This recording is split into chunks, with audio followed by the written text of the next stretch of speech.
देखो, जब मैं भिक्षा का समझ मुझे तब आया जब मैं सनातन का ज्योतिष का ज्ञान सीखा या उसमें अनुभव किया।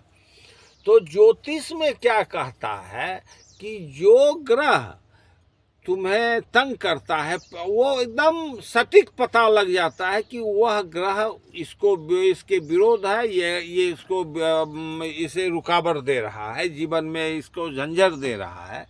तो उसमें हम लोग कहते हैं कि ये इसका दान करो।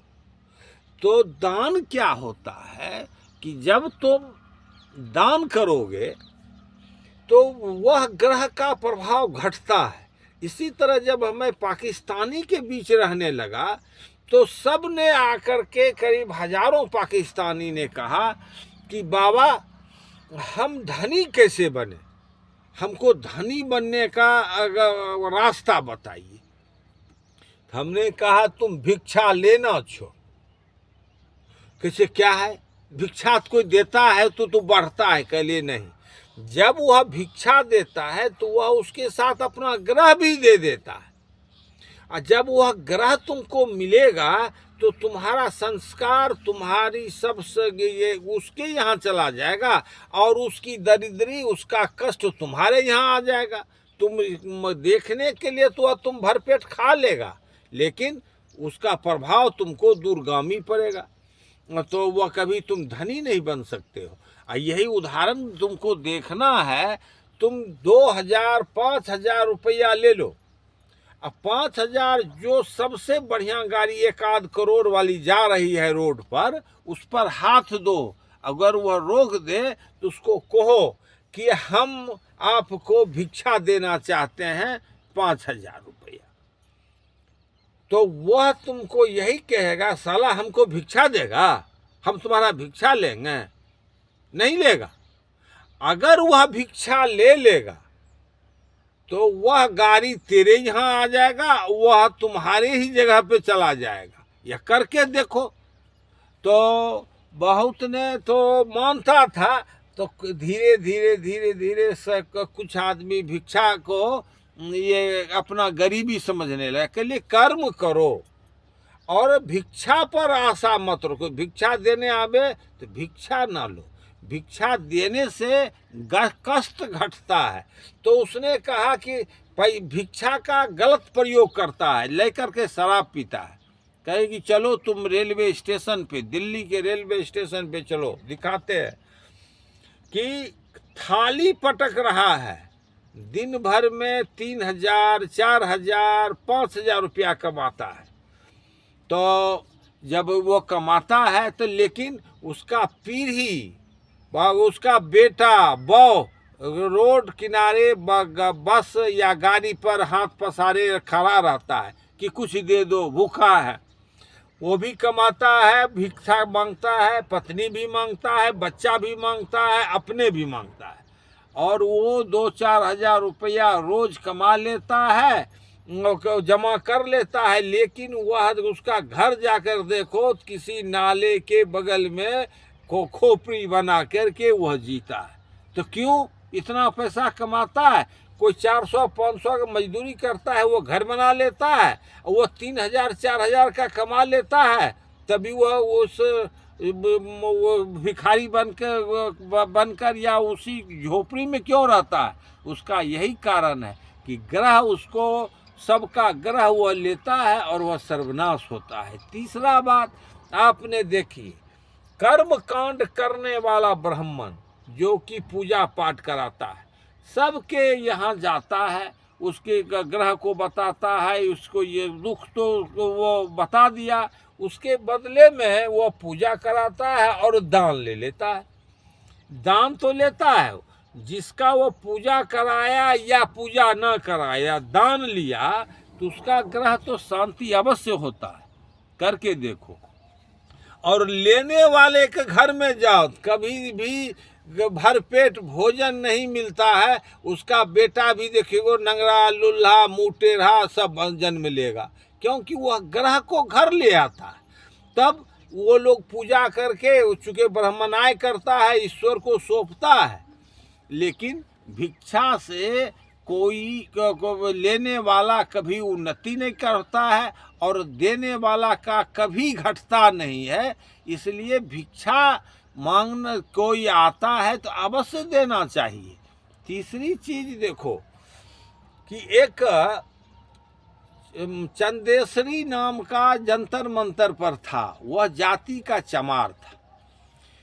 कहा वो हम चमार हैं, कलिए कि चमार है तो क्या होगा, सब तो एक ही, आदमी तो एक है, चमार क्या होता है, ब्राह्मण क्या होता है, सब एक ही, ज्ञान से ही सबका पहचान है। तो उसने कहा तो आप कहते हैं बाबा एक है, तो आपने जो किसी ग्रह पर किसी को पंडित को खिलाते हैं तो वो जगह हम ही कहने करें, कलिए कर लो, करोगे तो जहाँ करेंगे तो ठीक है।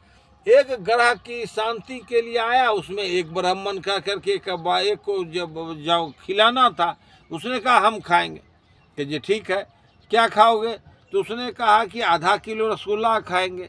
तो हमने कहा कि आधा किलो नहीं, जिसका ग्रह था, कहिए आपने 1 किलो ले आइएगा रसगुल्ला। तो वो 1 किलो लाया और उसने जा कर के वो कह जाओ स्नान करके जाओ, वो स्नान करके आया तो ग्रह का वो आसन लगाया, जो उसको कष्ट का कारण था, वो आसन लगाया, वो बहुत बीमार रहता था। आसन लगाया, आसन लगाने के बाद उस पर कहा चंदेश्वरी तो खाओगे, कि हाँ, तो बैठो, और खाने का 100 रुपया दक्षिणा भी देंगे, सबको देते थे, दिलाते थे। तो वो उस पर बैठ गया और जब आगे में रसगुल्ला रखा तो उसने खाना छोड़ करके उठ गया। कैसे बाबा ये नहीं खाएंगे, साला डर लगता।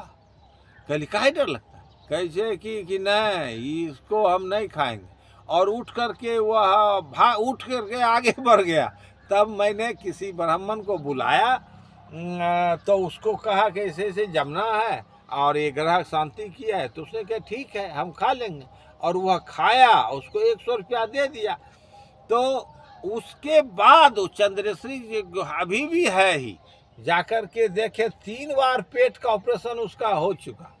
अब वह यही अच्छा अब हमको देखता है तो वो कभी ये नहीं कहता है कि हम, अरे ये तो ग्रह है सनातन, करोड़ों लाखों प्रयोग करके यह सिद्ध कर लिया है कि ये संकट जिस तरह मेडिकल साइंस में दवा देता है, उसी तरह इससे भी अच्छा हो जाता है, और इतना अच्छा होता है कि पीढ़ी दर पीढ़ी के लिए अच्छाई आ जाता है।